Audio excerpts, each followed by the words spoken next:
The recent killings of police in Dallas and Baton Rouge and the killings and woundings of innocent civilians by police have heightened racial divides in communities across the nation and right here in Oklahoma. Many citizens, especially African Americans, worry about their safety and their rights in light of the number of police shootings. An emotional and sometimes tense community meeting this week in Tulsa illustrates how many people feel. This story starts with the end of an event held at Tulsa's Greenwood Cultural Center to discuss law enforcement and racial divides. These are the parting words of Tulsa's top cop, Chief of Police Chuck Jordan. There's a couple things I think need to be said before we move forward that have to be said. First of all, I love being your Chief of Police. I love this community. I love all of you. Second of all, on behalf of my officers and me, Black Lives Matter to us. Words at this time of racial tension across the United States can calm emotions or ignite them. And that brings us back to the beginning of the Tulsa Talks gathering. Each panelist began by introducing themselves. When it came time for Tulsa Police Major Travis Yates to speak, there were some boos from the crowd. Many people were offended by an editorial Yates wrote in an online magazine read by law enforcement across the nation. The headline of the article was, "This is War." Here's a portion of what was written. We have leaders of state police saying we must all be retrained, celebrities calling us murderers, and even the president saying our profession has embedded racism. Black Lives Matter continues to be invited to the White House and given a voice despite violence breaking out all around them. And despite all of that, no one wants to acknowledge the obvious. We are at war. I wrote that about 30 minutes after I saw 3 of my colleagues hunted down by a coward with an assault weapon. And I was emotional, and I was upset, as most law enforcement officers were, as you were as well. Major Yates said he didn't mean he was at war with the Black Lives Matter movement, but at war against evil people who threaten and kill officers. I knew this was a big deal when my friend Representative Goodwin emailed me today, and she said she was upset about it. She thought it was divisive. So you know what? If she says it, it was. It's just that simple. That's not what I want to portray, and I apologize about that.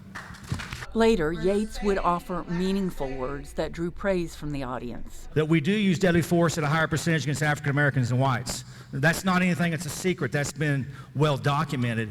And I think there could be a number of reasons for that. Could there be some implicit bias around this country? Of course. On behalf of the crowd, getting to a point where police officers can acknowledge, and that's what he did.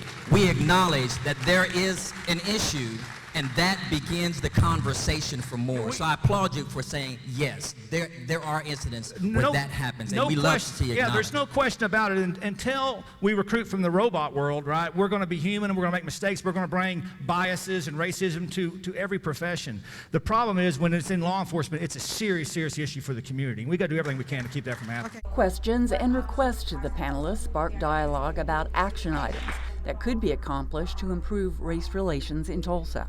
People in the community would like to know, can the police department provide like a video of some sort of the ideal arrest and how they will behave and how we should behave, something like that. Another request was to follow one of the recommendations from President Barack Obama's Task Force on 21st Century Policing. That if you are in a city with a police force, more than 10, you need a community review board.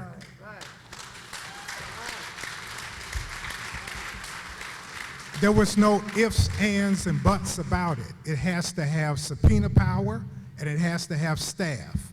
Panelist David Phillips, the first assistant public defender for Tulsa County, says there are fewer incidences of force involving police and citizens if officers are wearing body cams. Not only that, statistics show if you have body cameras on police, there are 59% fewer complaints.